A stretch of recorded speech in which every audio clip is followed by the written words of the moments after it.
Hello, everybody, and welcome to another episode of the podcast. I have with me a very, very special guest who is going to talk about a very important subject. It's called Jeffrey Deskovic. How are you? I'm great, Guy. Thank you. How are you?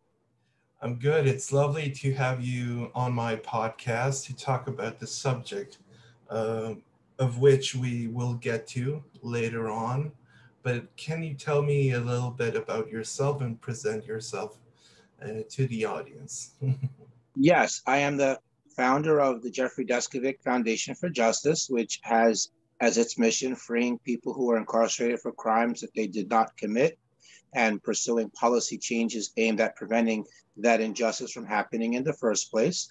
We've been able to free 11 wrongfully convicted people. We've helped to pass 3 laws.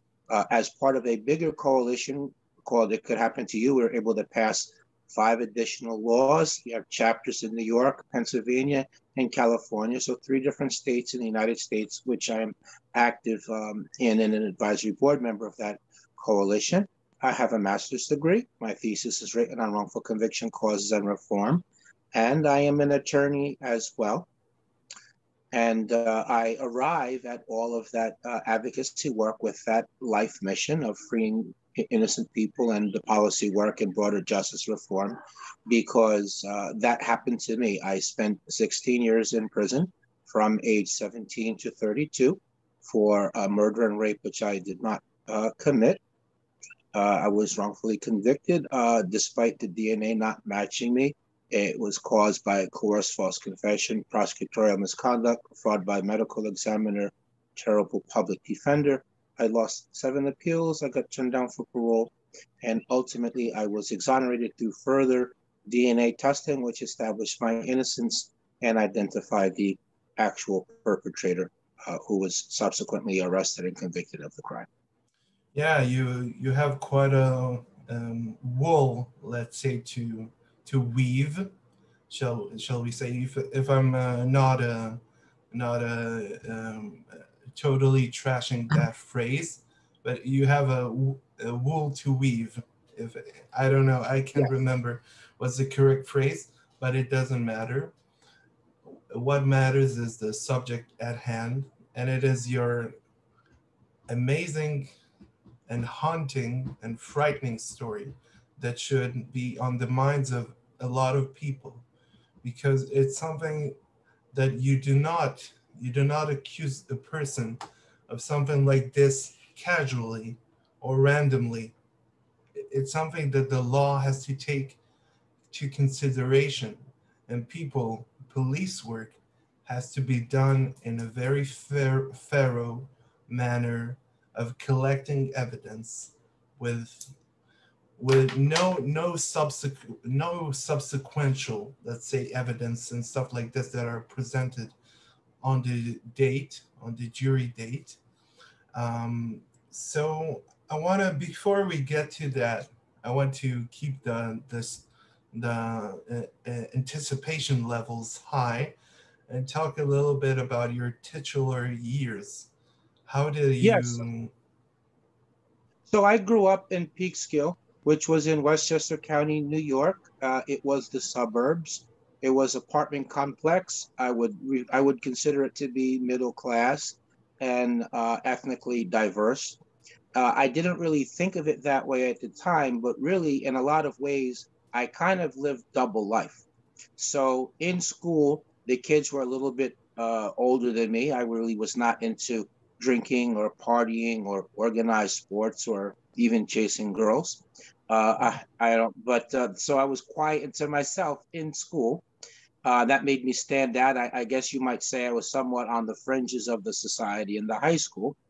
But after school, I was kind of life of the party. I was one of the main 2 boys, and all the people in that complex and surrounding areas. And kind of whatever I suggested would be what we would do. If we're going to go swimming, ride bike, play basketball, play tennis, Monopoly, video games, movies, you name it, we did it. And usually, whatever I would suggest would be what we would do. Came from a single parent household. My father was never involved in my life in any aspect. And, and that would later play a role I'll get to that after. And also, before I was a teenager, the career that I fantasized about having when I grew up was actually to be a police officer, which again will play a Yeah. role later on in the story. Yeah. So you had a great, I don't know if we can classify it as great, but maybe all American baseball. A lot of maybe people don't notice. People who listen, maybe they're not they don't come from the American culture, but and neither do I. But I know a little bit about American culture, and that is the 70% along those lines of households are single parents in a lot of states.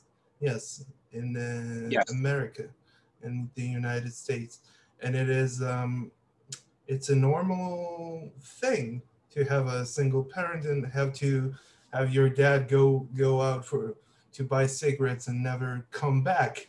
Shall we say that's right. the old mantra about American life.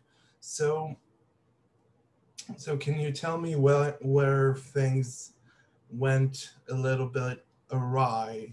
Did you did you get into some kind of trouble where you Yes. did Yeah. you Yes, I know. I understand what you're getting at. Yes. So, uh, I'm so the year. slowly trying to build up to the yes. Yes, I understand. So the year was 1990. It was November of 1990 to be specific. And it was reported that a high school classmate, her name was Angela Correa, immigrant from Colombia, who lived very sheltered life, was never went anywhere unless she was accompanied by her older sister or her parents. And it was announced on the high school PA system that she went missing. And it was in local newspaper and her picture and teen missing. And on November 17th, her body was found naked from waist down. And newspaper had story about that team found and had a map in the paper. And uh, Murders were very unusual in Peekskill. So this created an atmosphere of fear, rumor, and paranoia. Really, the whole city almost stopped. I mean, parents were driving their kids right to school and picking them up and bringing them straight home. There were town hall meetings regularly held to discuss updates on investigation and to give safety tips. So that was kind of the context. A lot of pressure on the police to solve the crime.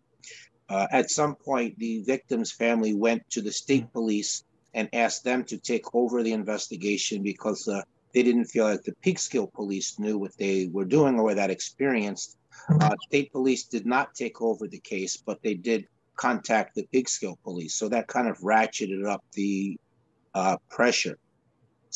I got on the police radar through two ways. Firstly, the police interviewed a lot of students from the high school, and some of them told the police that they might want to talk to me because I was quiet and to myself. I guess the underlying thinking is people who are quiet and to themselves commit heinous crimes. I think that's what the theory was. And another thing was I was a sensitive teenager. This was really my first brush with death, and I had emotional reaction. And the police thought that my emotional reaction, considering that I really had no relationship at all with her. I mean, I knew she was in two of my classes as a freshman, one as a sophomore. I knew her name, she knew mine. That was really extent of it. We were not even really on high by basis. So the police took that as some sort of outward sign Mhm. of my guilt and feeling sorry. Yeah, just a little caveat. I'm sorry to interrupt you. Just to say, this is called the police profiling, and it's something that is considered highly illegal and not admissible in court in a lot of senses. Yes. Right. It's definitely not admissible in court. Yeah, I want to, speaking of profiles, they actually got psychological profile from the New York Police Department, which explained, which purported to explain the psychological characteristics of the actual perpetrator. And I had the misfortune of matching that. Mm, So you might say it was reinforcing factor. mm, mhm, So For about 6 weeks, the police played this cat and mouse game with me. Half the time they would talk to me like I was a suspect, and then when they would push too hard and I would become frightened and I'd want to get away from them, they would switch it up. And Jeff is this junior detective helper theme was what they utilized. And because I was only 16 and because I had wanted to be a cop when I grew up, in the career I fantasized about before as a teenage year, I fell into their trap. Kids won't talk freely around us, but they will around you. Stop in from time to time. They would ask me opinion questions and congratulate me that my opinion was correct. They did everything to make me feel like I'm on the team. Mm. And then also they use the good cop, bad cop Yeah, they method where, probably buy you hamburger meals and stuff like this, and yeah, they would buy give you, pizza and yeah, give me sodas yeah. and talk. Let's buy a pizza and talk about the case. And then also they did this good cop, bad cop routine. And not only were they buying the food items I mentioned, but also this officer was pretending to be my friend. I began to look up to him as a father figure, considering my father was not involved in my life. So eventually, after about 6 weeks of this, they got me to agree to take a lie detector test. They told me that some new information came into the police file and they wanted to share that with me, and that would allow me to be more helpful. But I would have to first take and pass a polygraph, kind of like maybe an intelligence officer has to pass a polygraph before they get cleared for classified information. Yes. So the next day, I went to instead of going to the high school, I went to police station for the test. My mother and grandmother thought I was in school, so they did not call around looking for me. They drove me from Peekskill, which is in Westchester County, to the town of Brewster in Putnam County. So it Mm. was across county lines, 40 minutes away by car, which meant I couldn't leave anymore. I was totally dependent on the police. I had no attorney present. They didn't give me anything to eat the whole time I was there. They gave me brochure which explained how polygraph worked, but then I didn't get it. It was too big words, but I figured, well, what does it matter? I'm here to help the police. Let's just get on with it. Mm.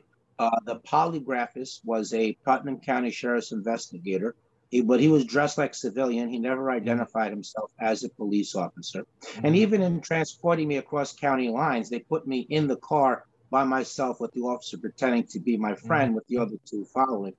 So Yeah. from there, they put me in a small room and they gave me countless cups of coffee to get me nervous. Mm-hmm. And Mm-hmm. then the polygraphist launched into his third degree tactics. So he raised his voice at me. He invaded my personal space. He kept asking me the same questions over and over again. And each hour passes by, my fear keeps increasing.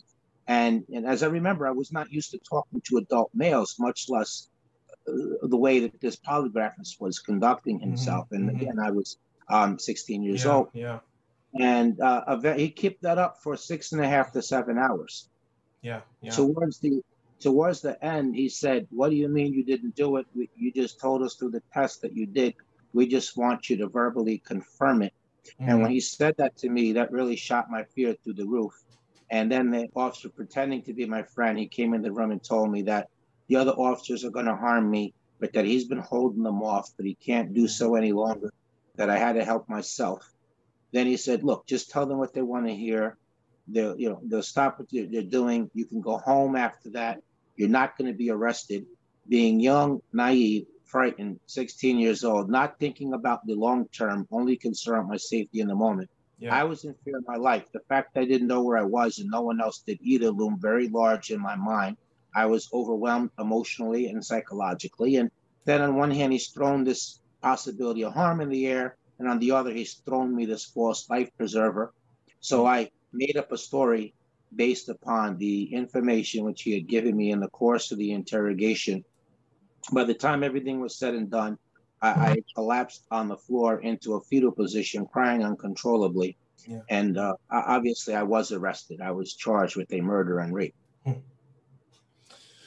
Yeah, that is frightening to hear that those kind of medieval tactics are still being applied and implemented into police investigational work with investigatory, sorry, work, and I don't think such methods have a place in the 21st century, not the least of which in the most progressive Western country, America, the United States, which if nobody knows this, the Israel highly regards the United States as a great ally and a friend to the Jewish people, and the Judaism one thing that Judaism hates in the Ten Commandments is thou shall not lie, and thou shalt not tell false truth, and you shall not have other gods before me. And the God that Judaism worships is the justice, is the truth. That is the true God that Judaism um, worships. And I think it is a horrible, horrible thing that has happened to you. And I want to expand a little bit. I want to continue with the story.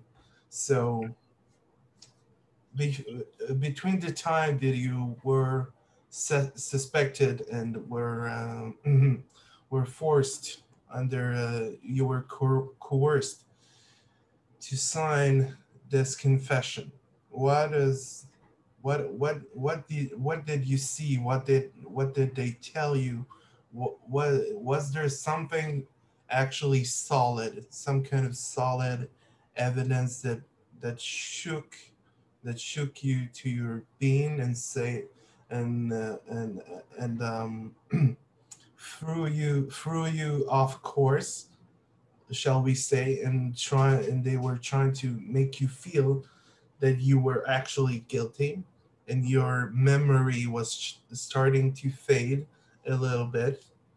um, did something like this happen, that you see yourself in the shoes of a murderer all of a sudden? No, I did not. And just to clarify that, I there was no the interrogation was not videotaped. There was no audio taped, and there was also no signed confession. It Hmm. was just the cop's word for it. Wow. What you're saying, yeah. What you, and as I'm going to get to after Yeah. that allowed the cops when they came to court, they left the threat and false promise That out is of outrageous. That is outrageous. Yeah. For people who yeah. don't know this. Yes.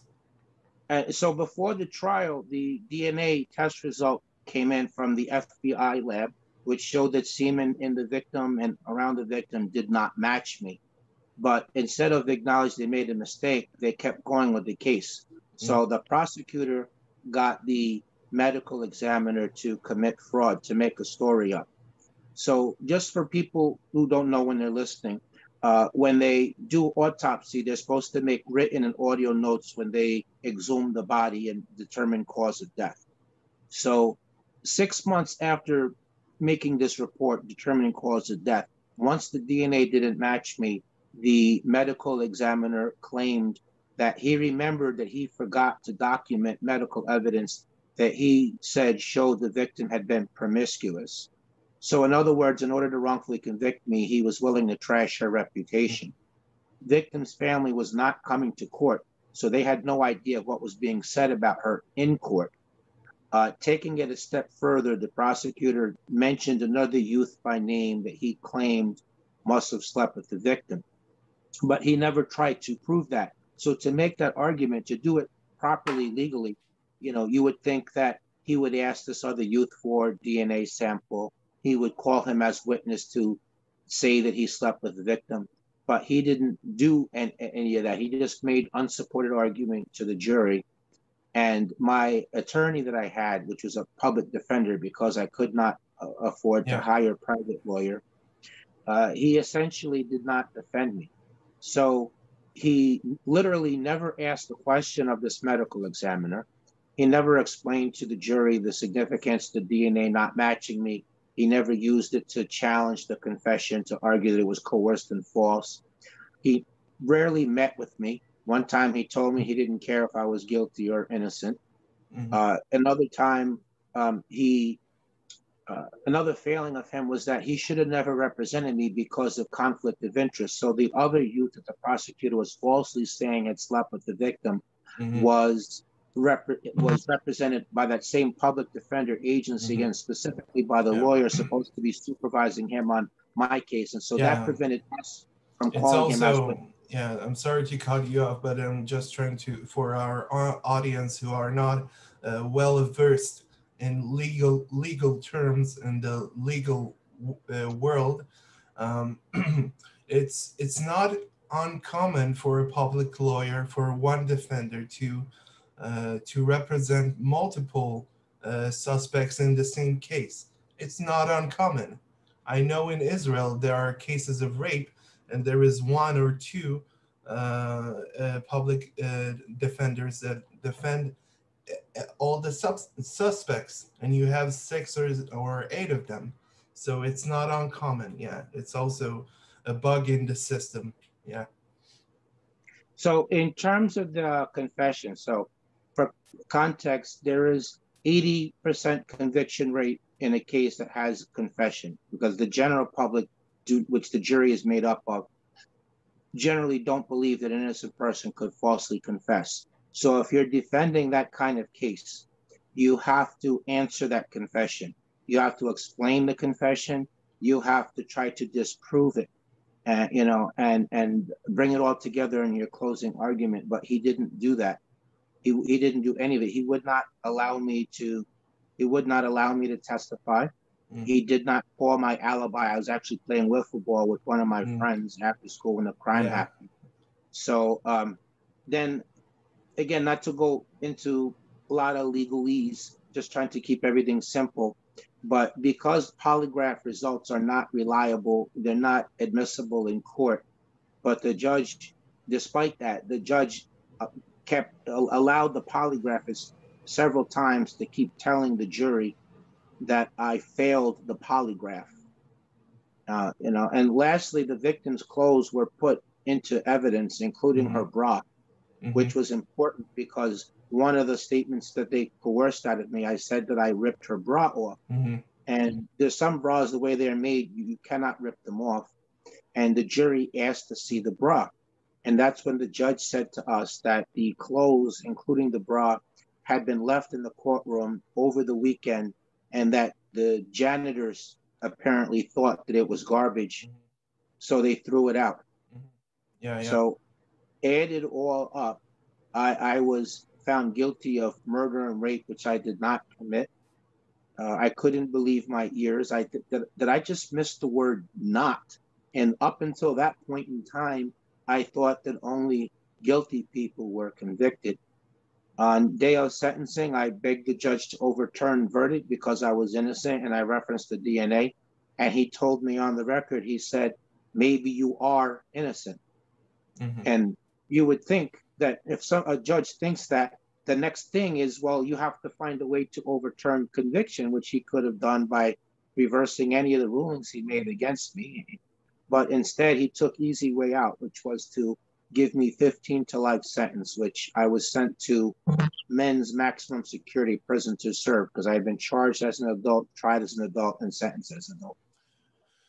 Yeah, it's something that is not uncommon, and unfortunately, in the United States, to be sentenced as an adult, even if you're a minor in that state. Um, I think just a moment. Let me get back to my original point. Just to say about the bra. Let's say there are metal wirings that are very hard to snap off in one shot. It's I'm not trying to I'm not a physicist or something like this. I'm not I'm not well versed in the materials of bra making. um, but I think my point to my is that this should have been a missed trial from the very Yes. beginning. It shouldn't have gone through the. No one should have been no one should have let's say convene in that courtroom because there was no crime. It's a mistrial, and you did not confess to anything because it's not admissible. Nothing is admissible at court. It's not recorded through audio or tape. There is no confession that is recorded. There are no witnesses. In fact, you have an alibi, and there was only circumstantial evidence, and even death wasn't on extant. Let's say even circumstantial evidence did not exist. So it's very infuriating, I guess, in many ways. Yeah. Um, so I don't know if you want to talk about it, but to talk about your time while in prison. If there is something that is important in your stay while you were staying at prison, you were incarcerated in prison, or I don't know how do you call them correctional facilities, but they are prisons, they are jails. Yes. They are a kind of a broken punishing system that they are.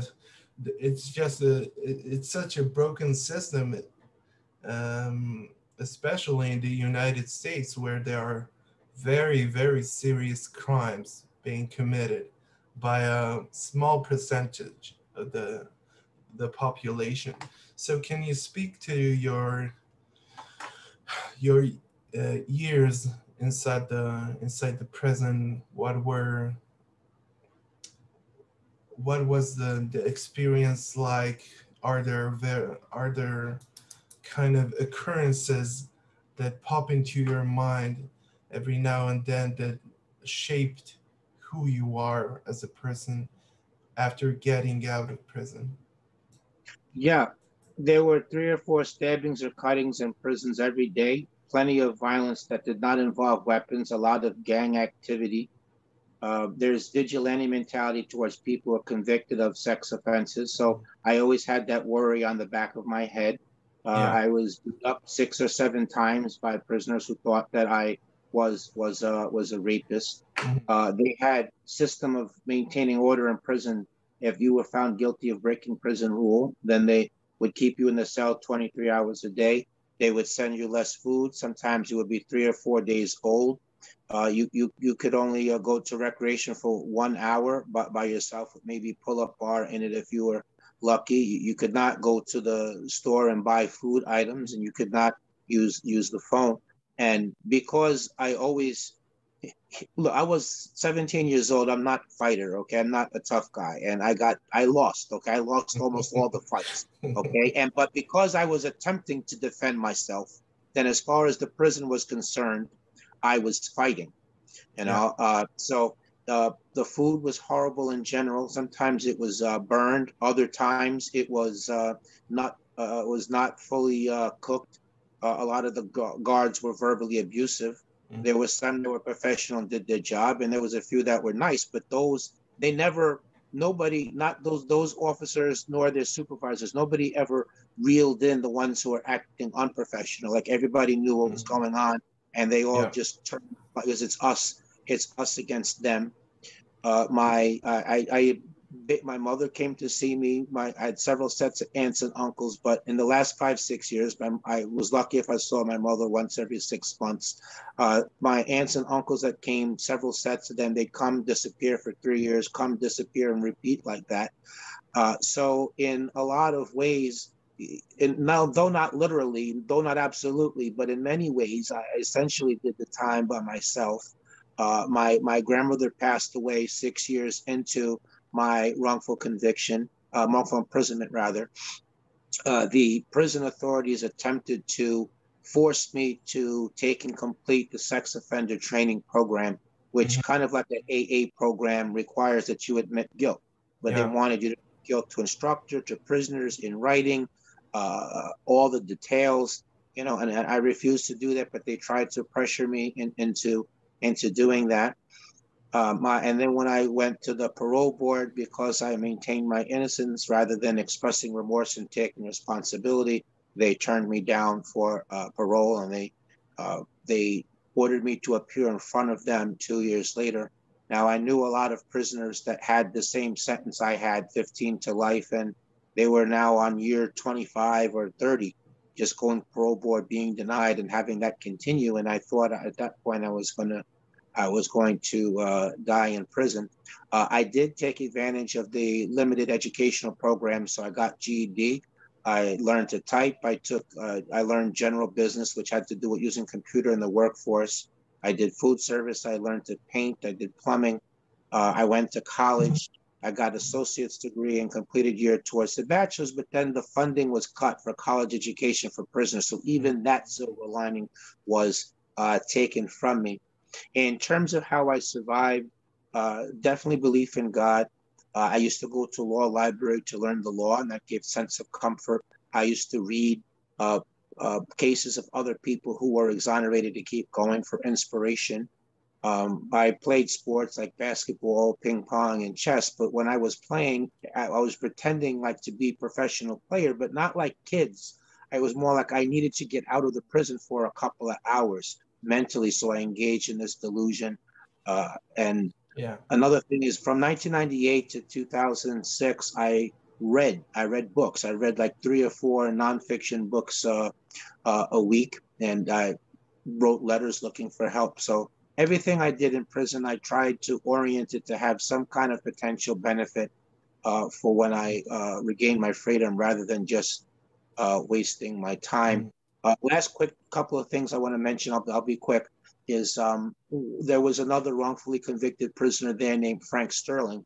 And Frank and I knew each other for 13 and a half years, and we kept each other going morale wise. Once every 6 weeks, we would meet up and we would keep each other going morale. We would brainstorm about the next move. Frank was ultimately exonerated by DNA testing also a couple of years after me. But I had to keep fighting off feelings of hopelessness, helplessness, thoughts of giving up. I thought about suicide as well. So all of those things made the prison very difficult time. And last thing I'll mention, last factor, I put ad in a newspaper in a faraway state because I put a couple in New York, but I got in trouble in the prison for doing that.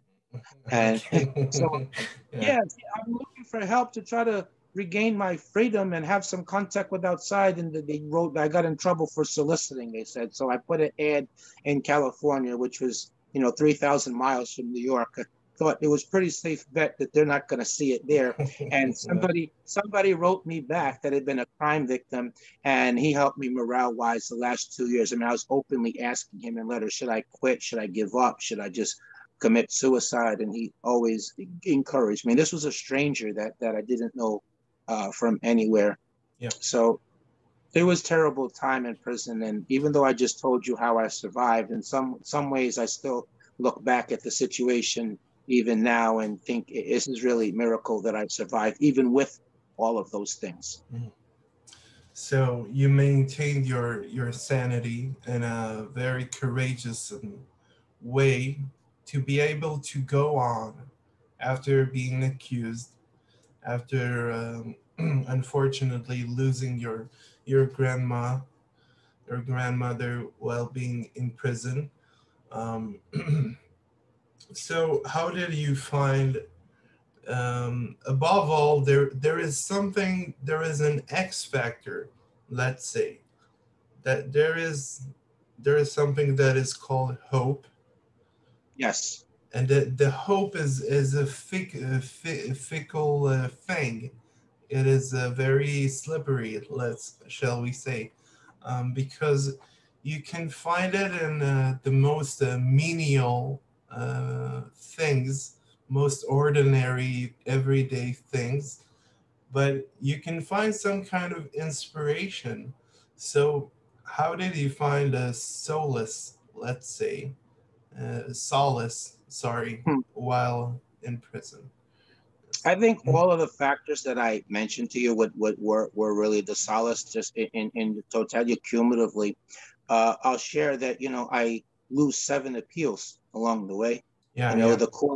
the court wrote that there was overwhelming evidence of guilt, which doesn't make any sense because, as you mentioned correctly, there was no evidence. No, Um, and no, they yes. they ruled that my statements were all voluntary, and they ruled on that five nothing, and it was all downhill from there. So the re-argument motion was denied in one word, then denied. Then New York Court of Appeals, the highest court in New York, they declined to give me permission to appeal to them. I lose in federal court because the court clerk gave my lawyer wrong information regarding filing procedure. And so being four Hmm. days Hmm. late was considered to be more important than my issues. And so I lost because of that. Hmm. And then the next three courts, include the Federal Court of Appeals, they upheld that ruling and they denied the re-argument motion. That even one of the judges on that decision was U.S. Supreme Court Justice Sonia Sotomayor, so she upheld that ruling Hmm. twice. And then U.S. Supreme Court Yeah. declined to give me permission to appeal to them. So with my appeals over, I no longer had lawyer, and the only way back into court when that happens if you can find new evidence that wasn't known before that would have probably resulted in different outcome. So I didn't have any money, so I wrote letters for 4 years asking for someone to take my case for free, like lawyer or Mhm. investigator. I wrote letters for 4 years, rarely getting responses. Ultimately, what allowed me to get exonerated is one of the letters that I wrote, which was in care of, which was to a book author in care of the publishing company. Somebody at that company instead sent it to investigator, and when she saw the DNA didn't match me, she immediately believed in my innocence. She never had heard about a case like that. So she ultimately got the Innocence Project to represent me. She suggested I write to them. She lobbied them. She got other respected legal entities to do the same thing. Was very fortunate. Maggie Taylor, who was a lawyer now, she worked there. And when the lawyers did not want to take the case, she kept presenting it. She presented it 3 times before she got them to agree. So getting the representation was the first important thing. Second thing was the district attorney, former Westchester district attorney Janine Pirro, who does Mhm. commentary on television. She left office. So her successor let me get the testing that Pirro would not. And thirdly, we got lucky that the actual perpetrator's DNA was in the data bank. So when they took it, that didn't match me and put it in there, it matched him. So on September 20th, 2006, all the charges against me were dismissed on actual, what my conviction was overturned. I went back to court November 2nd, 2006. Everything was dismissed on actual innocence grounds, and actual perpetrator was arrested and convicted of the crime. And again, as I mentioned earlier, his DNA was only in the data bank because left free while I was doing time for his crime, he killed second victim 3.5 years later, who was a school teacher and had 2 children. Yeah, it is. As much as I'll admit it, because I like to see the true crime and the serial killers and stuff like this, because I'm interested in how the human psyche works, and a lot of people don't want to get into those kinds of areas of existence that the human mind can reach, because no one wants to think excuse me. No one wants to think that a human being is capable of doing such horrendous, heinous acts against his fellow human.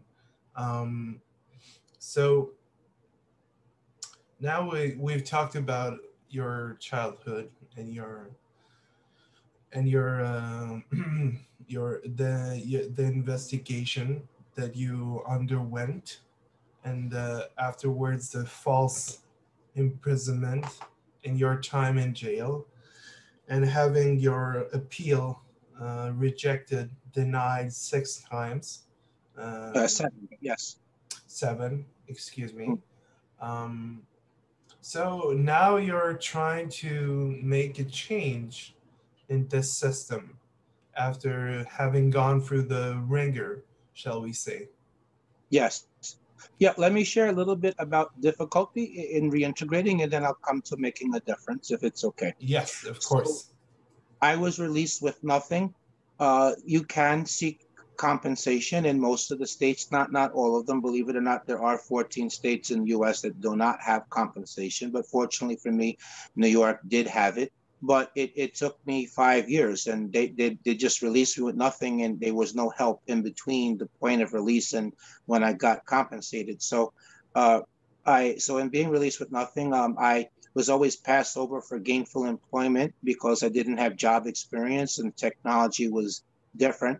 I was making money doing speaking engagements and writing articles, weekly columnist, but speaking engagement is not consistent form of income, and the newspaper only wanted one article. So consequently, I lacked stability of housing. At one point, I was a couple of weeks away from homeless shelter.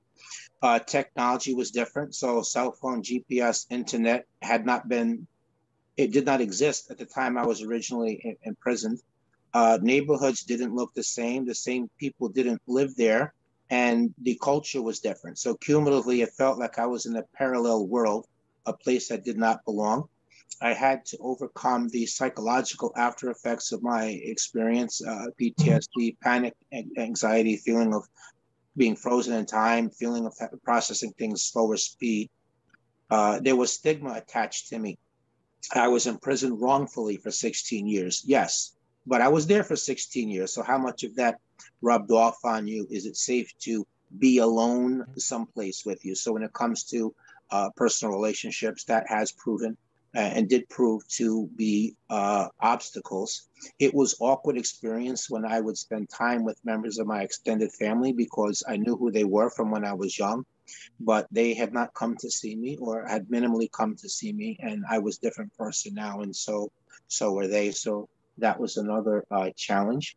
But on the flip side of it, when I was released, I gave a 2.5 hour off the cuff presentation at the press conference. Everything I could always wanted to say, but could never get anyone to Yes. hear me on for 16 years, all came out.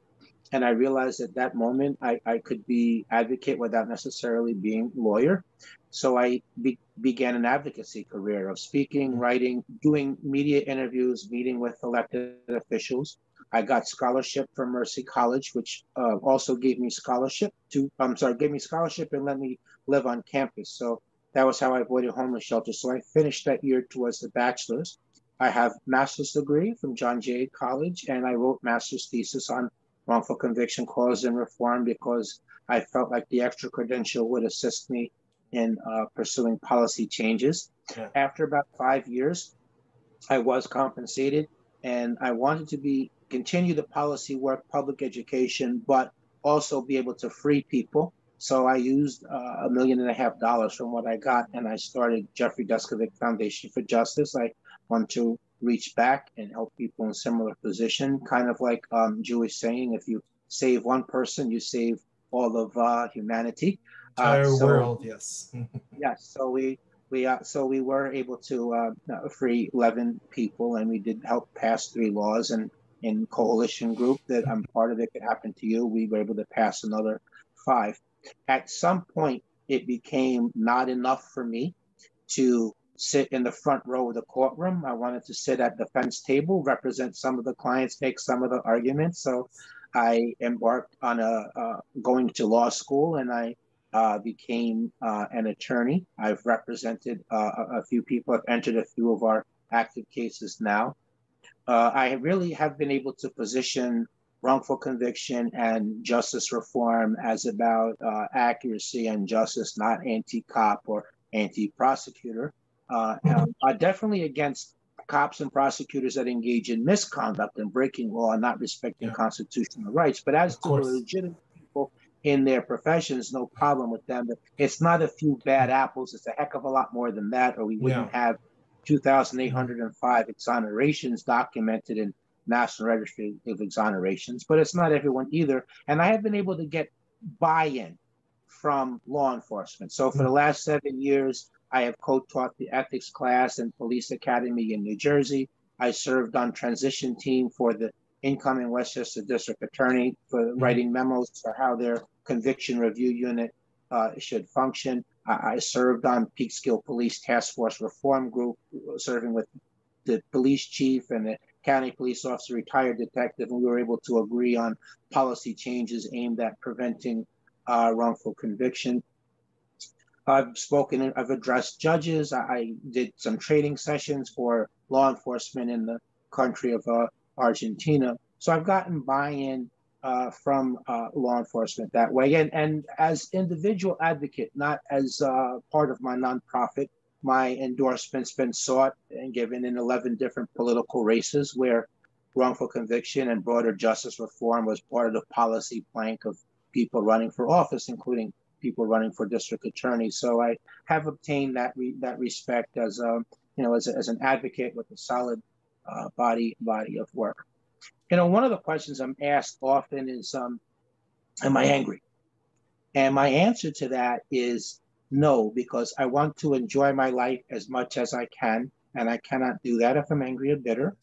I feel like I lost so much as it is. I mean, remember, from age 17 to 32, so births, deaths, weddings, holidays, rites of passage. I didn't graduate high school. I didn't go to prom. I didn't finish education at more traditional age. I'm not well on the way to a career.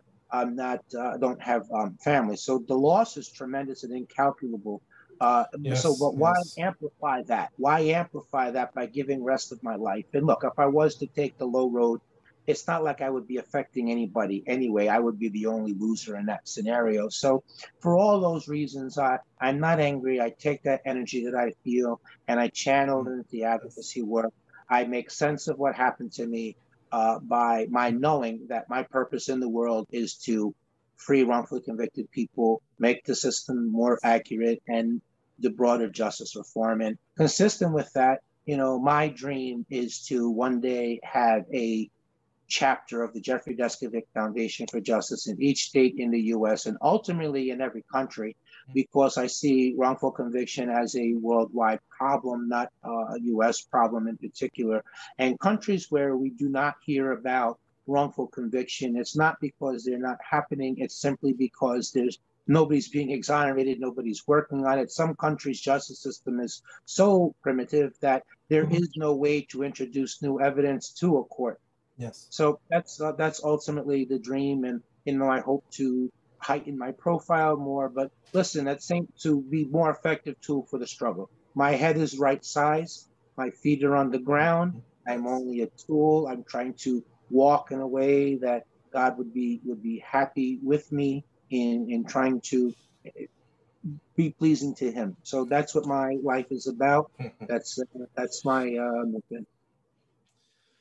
Yeah, just hearing you speak, I feel that even if you weren't incarcerated, I think that something similar to that, every person has to go through some kind of hardships to that test their Yes. their inner soul, that puts them in harm's way, but tries to, the old saying, what doesn't kill you makes you Makes you stronger. stronger, makes you a lot more stronger. And it's very it's very true in your case, as I see it. You are, I think, an inspiration to a lot of people, because false imprisonment, it doesn't apply only to murder and rape and things like this and crimes, but also to white collar crimes, which are far more prevalent, shall we say, in the populace. Yes. So I agree with you completely. And to build off your point, so if someone's listening, I know that there are themes from my life and from my journey, and those are universal. And that is this: my formula for overcoming adversity. Having goal, have a realistic plan, Yeah. Be flexible. Remember, the goal's the goal. The plan is not the goal. So if a different door opens for you towards that goal that you did not anticipate, just as long as it's bringing you closer to that goal, continue on. There are no reasons why you can't not do something. There might be reasons why it's more difficult, but there are no reasons why you cannot accomplish. Work really hard and you never give up. When you're ready to give up, say to yourself what I do. Maybe this is the key moment right here. And I was on the verge of a breakthrough, but because I quit, it's not going to happen. So even though I can't continue anymore, I'm going to do it anyway, just to see what happens on the other side. And once you get there and you come out the other side, reach back and help other people in the same position you were in, do some work on the preventative side. If you can do that, then you will make your suffering count for something. It will be healing. It will be cathartic. It will help make the world little bit better. And that applies well beyond incarceration or justice reform.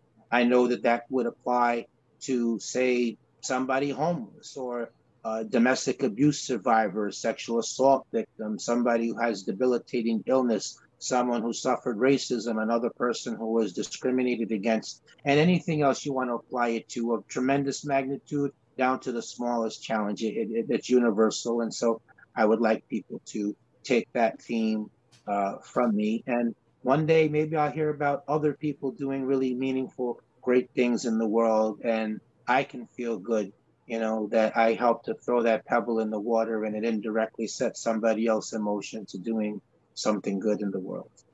So let's do a little bit something special, something extra to end it, and talk a little bit about what you mentioned to me before we started the conversation. You wanted to talk a little bit about your connection or your Yes. renewed or revealed connections with the Jewish people and the Jewish experience, shall we say. I come from Israel, the so-called the Holy Land, and it is a great magnet, the great magnet of the world, as I view it. A lot of people, everyone who tried to conquer it, failed along the years and through the annals of history. There wasn't one military conqueror that could keep and hold this great, I don't know, how do you, land, this place, it's out of time. It's a land out of time. It's not, it doesn't exist in the physical sense. It exists in the minds and the hearts of people, at least the Jewish people. So, can you speak a little bit about the inspiration that you draw and your affinity to Jewish people and the Jewish community? Yes, yeah, I am friend to the Jewish community, and my intersection has been firstly, I've been blessed. I've been on the cover of Ami magazine. They really Mhm. many pages in color, so that was an honor. I've been able to speak in a variety of Jewish settings. So I've spoke maybe 5 or 6 times at Solomon Schechter schools. I've Oh, yeah. spoken in Haskell High School. I have been a guest approximately 4 or 5 times in different Chabad houses. Yeah. Uh, so those are some of the intersection points. I've had a few volunteers. One lady named Yenti Halpert was volunteer for my Jeffrey Deskovic Foundation for Justice. So those have been my intersection points, and consistent with that, I have many dream within the dream. I would love to one day visit Israel and go to the Wailing Wall and to just be caught up in that moment of being in a holy place and have my prayers Yes. in the paper and put in the You wall. don't you don't I would even love, understand what is in store for you. Yeah. right, and I would love to be able to speak in different, Jewish locations. And look, wrongful conviction, worldwide issue. I would be so humbled if one day to be able to speak on wrongful conviction and justice reform in the Knesset. I mean, just the amount of awareness that could be raised on a worldwide level to the issues of wrongful conviction and broader justice reform. I want to take a brief digression, just in terms of humanity. And when people are incarcerated, the punishment is supposed to be the loss of their freedom. It is not to be mistreated while they're there. I was in court in the lawsuit, and the actual perpetrator was in the room, and he was there as a witness, and my lawyer was proving how the police forced false confession out of me. And his idea was, let's get the actual perpetrator to testify how the crime happened, and that's going to be in contrast to what you said and how the police said it. So it'll be clear. They gave you all these details. They planted that in you. And when it was about lunchtime, and my lawyer, he elbows me and he says to me, they're going to burn him. And I said, well, what do you mean by that? And he meant that was slang for saying they were not going to feed him anything. And I said, no, that's not, no. And he said, well, what do you care? He killed two people, and he was content to let you suffer in prison for a crime he did. And I said, I don't care. That's why he's in prison. His punishment is his loss of freedom. But, dehumanization is not an option. He's going to eat. Matter of fact, you're going to make sure he eats. And if you don't, I will.